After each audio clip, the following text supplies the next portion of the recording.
Selamat sejahtera dan selamat pagi. Selamat datang ke sesi Psikopendidikan, modul kesejahteraan psikologi Mahkamah KPM.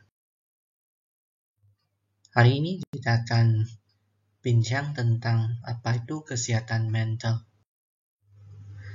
Kesihatan mental merupakan situasi di mana seseorang individu itu menyedari potensinya boleh bertindak terhadap stres kehidupan, iaitu mengatasi masalah-masalah yang dihadapi dalam kehidupan harian, boleh bekerja dengan produktif dan boleh menyumbang kepada masyarakat dan kepada organisasi sendiri. Kesihatan mental juga merujuk kepada cara kita berfikir, merasa dan cara kita bertindak secara positif. Ia juga merupakan cara untuk kita berinteraksi dengan orang lain dengan baik dan cara kita menghadapi masalah dan mengatasinya dengan positif. Adakah kesihatan mental itu penting? Ya. Ia bukan kelemahan kita ataupun sesuatu yang memalukan. Ia adalah sesuatu yang dilalui oleh semua orang dan ia bukanlah perkara yang berada di dalam minda. Ia mungkin berada dalam keadaan fizikal ataupun keadaan sekeliling yang menyebabkan kesihatan mental terganggu. Dan masalah kesihatan mental ini adalah berterusan. Ia bukannya selalunya negatif. Ia boleh juga positif, iaitu ia juga merupakan tekanan kita semasa kita bekerja dan ia merupakan salah satu unsur untuk kita memajukan diri untuk mencapai sesuatu matlamat. Ia merupakan sebahagian daripada fitrah manusia. Ia bukan sesuatu yang kita pilih ataupun yang perlu difikir hanya apabila terasa tertekan. Ia adalah sesuatu yang perlu dijaga, iaitu kita hendaklah sentiasa membalancekan diri dengan keadaan yang sebenar dan kehendak diri supaya kita dapat mencapai matlamat organisasi yang sesuai. Kesihatan mental juga merupakan tekanan yang ada positif dan negatif. Ianya sentiasa boleh berubah dan ia bukan terma gila apabila terlalu tertekan. Ia merupakan situasi yang kompleks dan bukanlah tetap dan palsu. Ia adalah berdasarkan keadaan yang sebenar. Isu kesihatan mental yang biasanya kita hadapi adalah kemurungan, kecelaluan, kebimbangan umum, kecanduan panik, kecanduan obsesif, kompulsif, kecelaluan stres selepas trauma dan gangguan tidur. Ini merupakan 6 ciri-ciri yang kita hadapi setiap hari. Dan mengapakah kesihatan mental penting? Ia adalah untuk membentuk identiti diri kita supaya kita menjadi lebih yakin diri untuk mencapai potensi diri dan bersedia untuk menghadapi cabaran alam dewasa. Ia juga menjamin gaya keibubapaan yang efektif, iaitu sebagai seorang ibu bapa, mungkin kita akan terasa tertekan dengan sikap-sikap anak, tetapi sekiranya kita dapat mengatasinya, kita akan mewujudkan keharmonian dalam perkahwinan dan keluarga. Ia juga dapat membantu kita menangani cabaran di dalam rumah dan tempat kerja, iaitu setiap orang ada masalah keluarga dan masalah di tempat kerja. Oleh itu, kita hendaklah sentiasa menimbang yang mana satu adalah lebih penting dan untuk list down dia punya keutamaan supaya kita tahu hala tuju kita untuk mengatasi masalah ini. Ia juga merupakan cara kita untuk mencapai pekerja yang sihat dan seronok supaya kita tidak terasa tertekan sentiasa. Ia juga merupakan salah satu cara untuk memupuk hubungan kita dengan rakan sekerja. dan meningkatkan produktiviti, iaitu sentiasa mengamalkan plan to check action. Maksudnya kita hendaklah mempunyai perancangan yang sempurna sebelum kita melaksanakan tugas kita. Kesihatan mental juga akan melatihkan kita berdikari dari segi apa? Membuat keputusan, menjalankan tugas mengikut keutamaan dan meningkatkan kualiti hidup supaya kita dapat menguruskan diri dengan baik semasa di dalam keluarga dan di tempat pekerjaan. Tanda-tanda masalah kesihatan mental yang utama adalah letih atau lesu, kerisauan melampau, perubahan selera makan, perubahan personaliti, berfikir atau bercakap tentang bunuh diri, kurang minat terhadap aktiviti harian, tingkah laku agresif, dan mudah marah. Kesihatan mental yang sebenarnya adalah nilai kendiri yang tinggi. Maksudnya, kita hendaklah sayang kepada diri dan memberi penghargaan kepada diri sendiri. Bukannya seperti penyakit mental yang mempunyai penilaian kendiri yang rendah.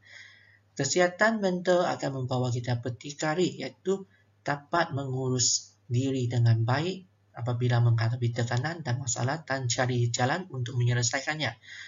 Penyakit mental mungkin akan menyebabkan seseorang itu kebergantungan kepada ubat ataupun ubat tanda yang boleh menyebabkan dia ketagihan.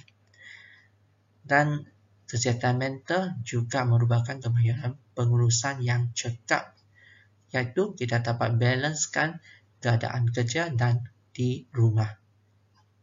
Apabila mempunyai penyakit mental, maksudnya seseorang itu tiada daya kaya untuk tindak untuk menyelesaikan masalah ataupun membuat keputusan yang baik.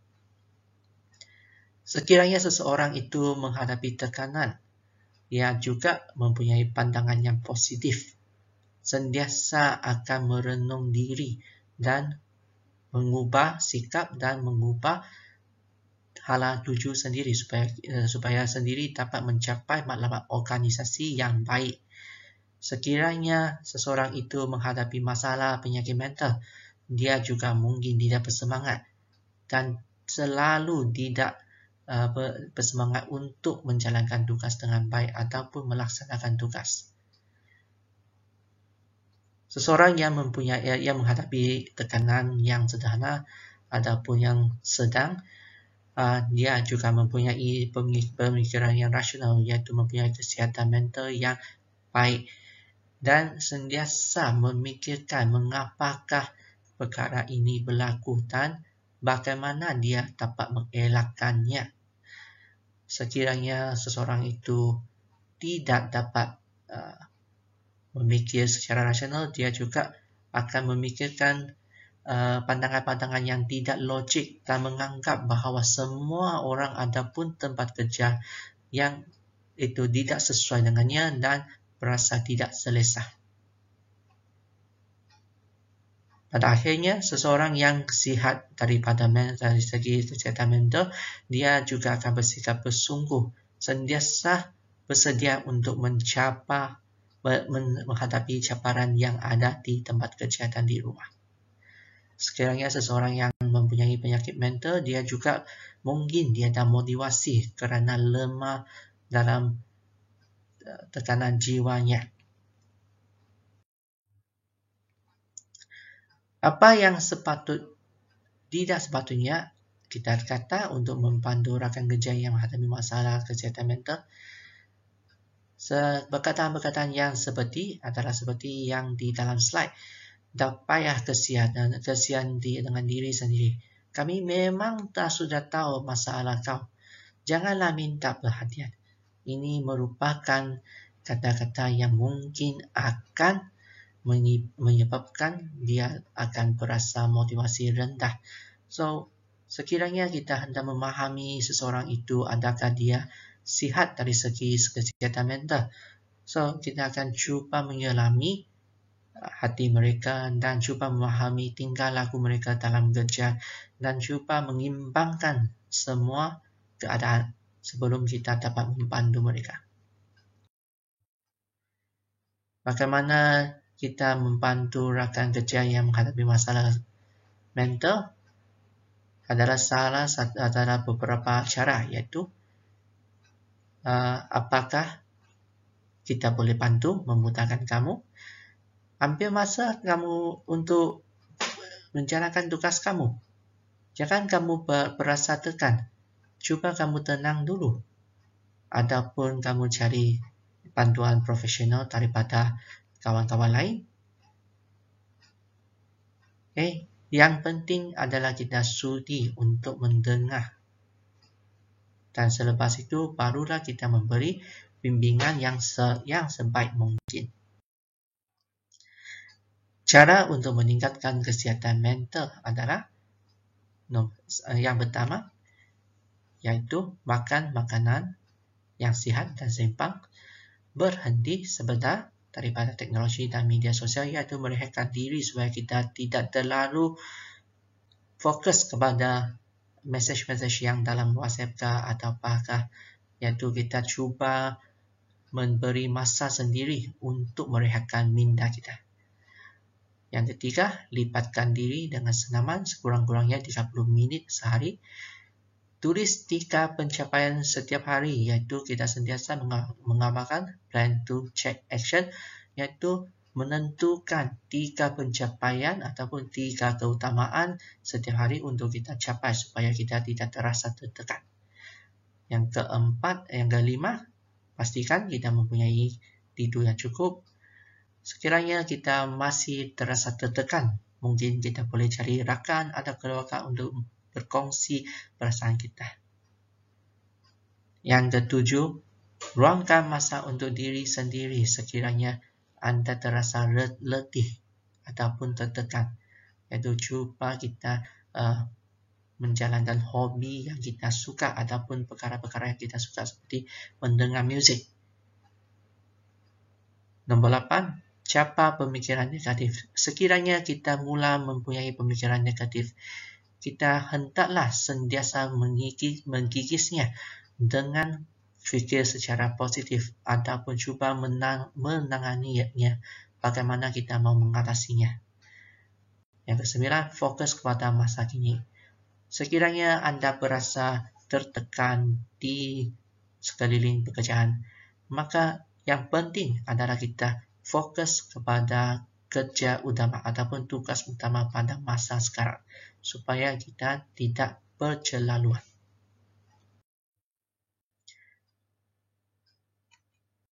Sekian, terima kasih.